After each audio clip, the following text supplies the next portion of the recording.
Party है। तो चुनाव फंसने की जहां तक बात है तो तमाम जानकार ये बात और तमाम कुछ सर्वेज भी सामने आए हैं, वो इस तरह की बातें कह रहे हैं, इस तरफ इशारा कर रहे हैं, तमाम पॉलिटिकल एनालिस्ट इस तरह की बातें कह रहे हैं। होता क्या है वो तो 8 तारीख को पता चलेगा। जनता आज अपना फैसला ईवीएम में दर्ज कर भी रही है। मगर पंकज जी हम देखें अगर तो ये जो दिल्ली का चुनाव है या दिल्ली में जिस तरीके से 2014 में एक बड़ा मैंडेट मिला प्रधानमंत्री नरेंद्र मोदी को नाम पर, बीजेपी अपने बहुमत के बल पर सरकार में आई, लगातार 2 बार आई, मगर दिल्ली एक ऐसा विषय है 2014 के बाद 2015 में झटका मिला, फिर 20 में झटका मिला। मतलब ये एक ऐसा जख्म है जो भर नहीं रहा है और लगातार आप देखिए कि एफर्ट पूरे किए जा रहे हैं, चाहे केंद्रीय बीजेपी की बात हो चाहे प्रदेश बीजेपी की बात हो, एफर्ट पूरे किए जा रहे हैं, ताकत पूरी लगाई जा रही है, पर अभी तक कामयाबी मिली नहीं है। इस बार जहां तक कामयाबी की बात है तो तमाम जानकार ये बात कह रहे हैं कि भाई कांग्रेस जितना अच्छा करेगी, जितना अच्छा लड़ेगी, बीजेपी के लिए उतना ही फायदेमंद है। क्योंकि पिछला चुनाव अगर आप उठा के देखेंगे तो कांग्रेस का 4 पॉइंट कुछ प्रतिशत वोट था और वो इतना ज़्यादा निर्णायक साबित हुआ आम आदमी पार्टी के लिए कि पूरा वोटर शिफ्ट हो गया 55% करीब अरविंद केजरीवाल की तरफ। तो बड़े मैंडेट के साथ फिर से वो वापस आते हैं, तो जितना अच्छा कांग्रेस परफॉर्म करेगी माना जाता है कि वो आम आदमी पार्टी से अपना वोट वापस खींचेगी और उससे बीजेपी की राह खुलेगी। क्योंकि बीजेपी लगभग अपना जो वोट परसेंटेज है वो मेंटेन करके चलती है। पिछले आप 15 से देखेंगे तो 20 में वोट परसेंटेज उसका बड़ा ही था और इस बार जिस तरीके की भाई 10 साल की कैंटीन इनकम्बेंसी है तो माना जा रहा है कि भाई बीजेपी की तरफ थोड़ा सा आपसे वोट भी शिफ्ट होगा। जैसे लोकसभा में होता है तो थोड़ा सा शिफ्ट इधर हो सकता है। तो कैसे देख रहे हैं कांग्रेस की जो परफॉर्मेंस, उसको लेकर जो बात कही जा रही है इसको लेकर? देखिए, आपको एक बात बताएं कि कांग्रेस को यह बात समझ में आ गई है कि आम आदमी पार्टी अगर नुकसान किसी को पहुंचा रही है तो वो हमें ही पहुंचा रही है। मतलब आम आदमी पार्टी कांग्रेस को नुकसान पहुंचा रही है। अब देखिए, लोकसभा चुनाव में तो मिलकर के चुनाव लड़े, लेकिन आम आदमी पार्टी विधानसभा चुनाव में मिलकर लड़ने को तैयार नहीं हुई। आम आदमी पार्टी को लगा कि दिल्ली में हमारी स्थिति इस तरह की है कि हमें कांग्रेस के साथ अलायंस क्यों करना चाहिए। लेकिन अब कांग्रेस को यह बात समझ में आ रही है कि आम आदमी पार्टी अगर दिल्ली में फिर से जीतती है तो इसके 2 नुकसान होंगे। एक तो ये कि आम आदमी पार्टी अपना पैर अन्य राज्यों में भी पसारना चाहेगी और दूसरा ये कि दिल्ली से हमें आम आदमी पार्टी गायब कर दी, पंजाब में हमारी सत्ता छीन ली, हरियाणा में भी इस बार जो हार हुई, तीसरी बार बीजेपी की सरकार बनी तो तकरीबन 2% वोट आम आदमी पार्टी लाने में कामयाब रही। और चौथी सबसे बड़ी बात यह है कि इंडिया ब्लॉक का नेतृत्व कौन संभाले, इसको लेकर के भी लड़ाई जबरदस्त है। ममता बनर्जी एक दावेदार हैं, आम आदमी पार्टी के लोग कहते रहते हैं कि मोदी को टक्कर कौन दे सकता है, तो अरविंद केजरीवाल। तो इसलिए कांग्रेस बनाम आम आदमी पार्टी जो आप दिल्ली में देख रहे हैं वो किसी ना किसी तरीके से सर्वाइवल की लड़ाई है। कांग्रेस को लग रहा है कि आम आदमी पार्टी ने हमारा वोट अपनी तरफ कर लिया।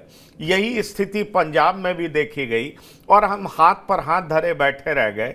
हमें अब नुकसान होता है, हमें आम आदमी पार्टी की वजह से कोई फायदा नहीं होता।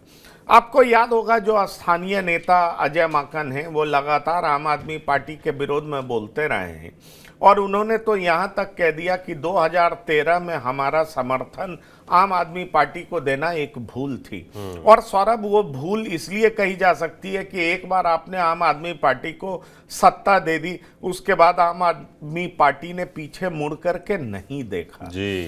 तो इस तरीके से एक चीज तो बहुत प्रमाणित होता है कि जिस तरीके से कांग्रेस 40% से ज्यादा वोट लाती थी वो लगभग वोट आम आदमी पार्टी में शिफ्ट हो गया, पूरा शिफ्ट हो गया। बीजेपी 32-33 से लेकर के 40% तक पहुंचती है, लेकिन अपने सीट में इजाफा आप देख लीजिए 3 सीट से 8 सीट कर पाती है।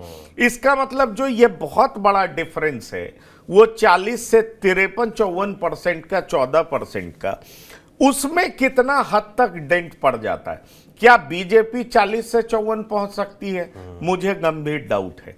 लेकिन अगर कांग्रेस बेहतर करती है, 10% वोट ले आती है और बीजेपी कुछ और इंप्रूव करती है, क्योंकि इस चुनाव में यह बात तो साफ तौर पर कहा जा सकता है कि आम आदमी पार्टी खुद भी उस तरीके से कॉन्फिडेंट नहीं है जैसे पिछले चुनाव में थी। तो उसका 4-5% वोट बीजेपी काटती है और 10-12% वोट कांग्रेस काट लेती है, तो आम आदमी पार्टी की स्थिति बहुत खराब हो जाएगी। ये बात आप जान लीजिए। लेकिन ऐसा हो पाएगा क्या, ये एक बड़ा सवाल है। मुस्लिम और दलित 17%, 12%, 12% मुसलमान है, 17% दलित हैं। वो क्या सोच रहे हैं दिल्ली को लेकर के, ये बड़ा इंपॉर्टेंट है। कहा जा रहा है सीमापुरी, बादली, इन सब क्षेत्रों में कांग्रेस बेहतर कर रही है। अगर वाकई बेहतर कर रही है तो ये आम आदमी पार्टी के लिए खतरे का संकेत है। इस बात को जान लीजिए। बिल्कुल खतरे का संकेत है। अगर ऐसा नहीं होता है तो मुझे नहीं लगता कि आम आदमी पार्टी को बहुत घबराने की जरूरत है।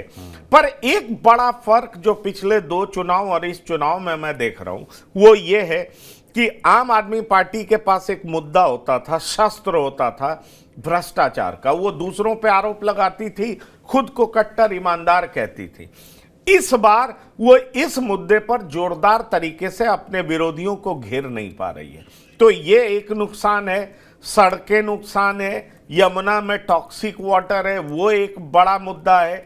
तो ये सारे ऐसे मुद्दे हैं। और खास तौर पर बजट में जो बीजेपी सरकार द्वारा जो लगभग 13 लाख रुपए पे टैक्स, 12.75 लाख तक आपकी आमदनी है तो टैक्स नहीं पे करना होगा, ये सारे मुद्दे बीजेपी के पक्ष में जा रहे हैं। पर आम आदमी के पक्ष में अभी भी झुग्गी का वोटर्स, आम आदमी का बहुत ही मजबूत वोटर है, लॉयल वोटर है। माइनॉरिटी में डिवीजन किस हद तक होता है ये देखना बहुत जरूरी है। और यहीं पर मुझे लगता है लोगों की नजर कांग्रेस पर है। बिल्कुल, दलितों को अगर लगता है कि हमारे लिए बेनिफिशियरी आम आदमी पार्टी ही है क्योंकि बहुत कुछ दे सकती है, तो इसका फायदा आम आदमी को मिल सकता है।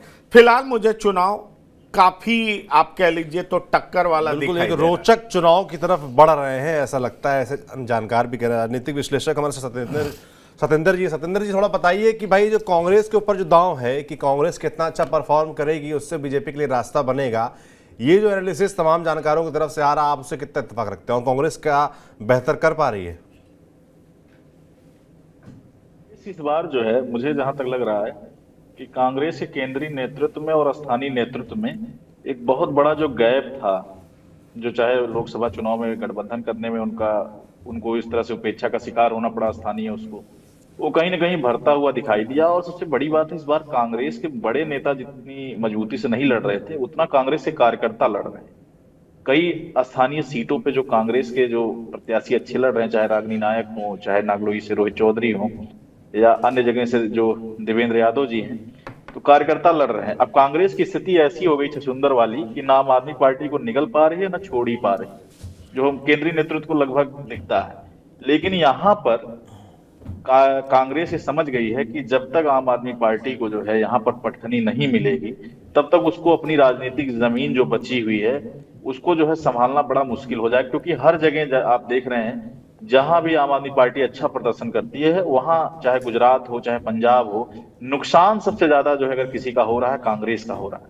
तो इसीलिए जो है कांग्रेस पार्टी जो है यहाँ पर, मुझे जहां तक लग रहा है कि लड़ाई में जितना हम उसको सोच रहे हैं कि तीसरे या चौथे नंबर पे उसके प्रत्याशी रहेंगे, लेकिन कई सीटों पर मैं ये नहीं कहूंगा कांग्रेस 5 जीतेगी 10 जीतेगी, लेकिन निसंदेह ये आप जान लीजिए कि 3 से 4 सीटों पर कांग्रेस दूसरे नंबर पर रहेगी।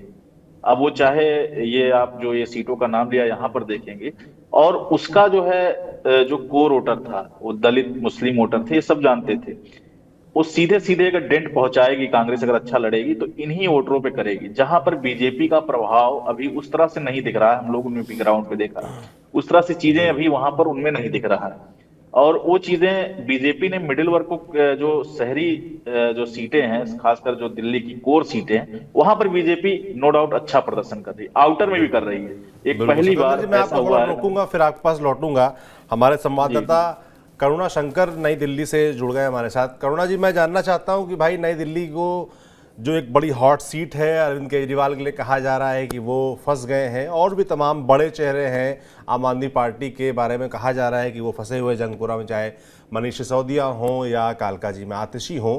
आप घूम रहे हैं आज वोटरों के बीच, क्या माहौल दिख रहा है, वो किस तरह के मुद्दे आपको बता रहे हैं, गिना रहे हैं, उससे क्या समझ में आ रहा है?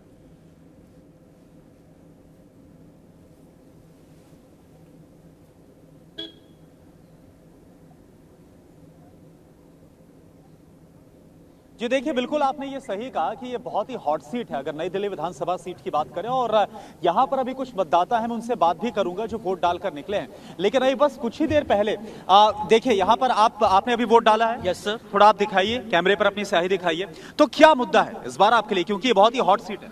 सर मुद्दा कुछ नहीं है, मुद्दा है कि एकता रहे सब, एकता के हिसाब से कुछ नहीं, मुद्दा यही है। धर्म के नाम के किसी नाम की कोई वोट नहीं है, विकास के नाम की वोट है। विकास के नाम की वोट है। विकास के नाम की। ठीक है, तो आपने देखा कुछ और भी लोग हैं, क्योंकि आपने सवाल किया कि जो मतदाता यहाँ पर आ रहे हैं, मैम आप वोट डालने जा रहे हैं, तो क्या क्या सोचकर आप वोट डालने जा रहे हैं? क्या मुद्दा क्या है आपके दिमाग में? मुद्दा क्या है?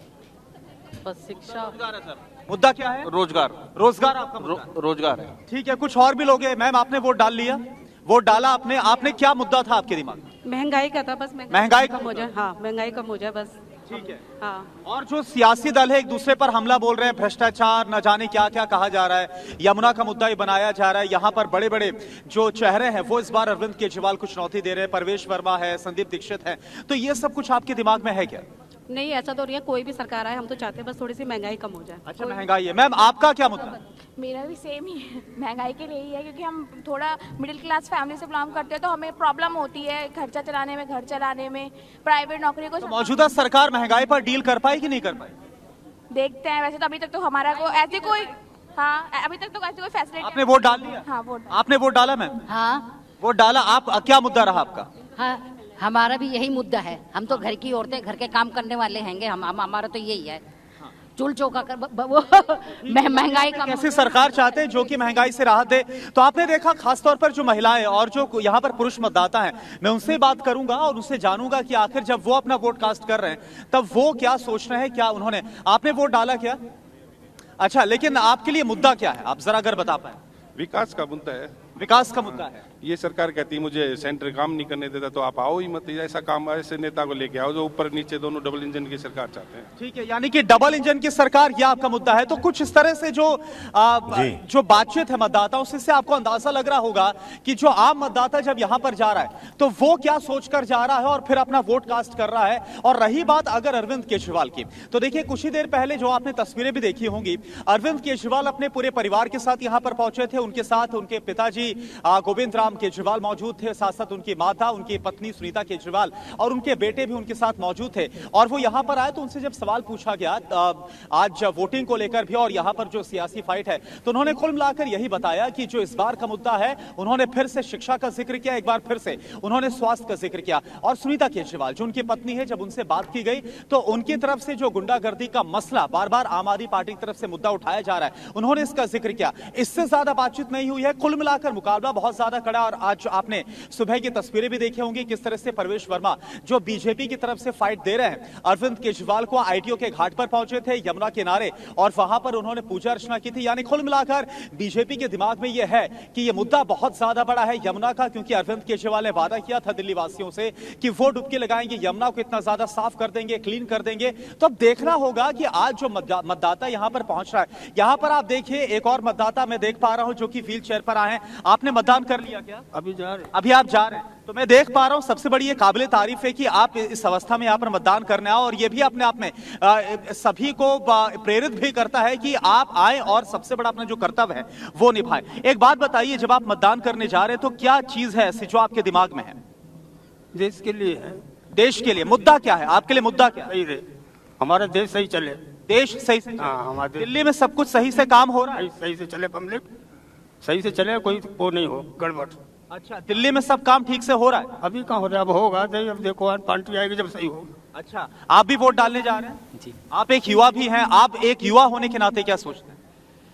मैं तो सर एक्चुअली ये सोचता हूँ सब एक जैसे ही हैं। ये हिंदू मुस्लिम का जो लड़ाई कर रहे हैं ये बेमतलब में ही कर रहे हैं। हाँ। सब भाईचारा है, ऐसे कोई दिक्कत नहीं है। बाकी सब बढ़िया है, सब सुविधा भी अच्छी है। हॉस्पिटल में कहीं लेडीज़ के लिए भी हर चीज़ के लिए बेस्ट है।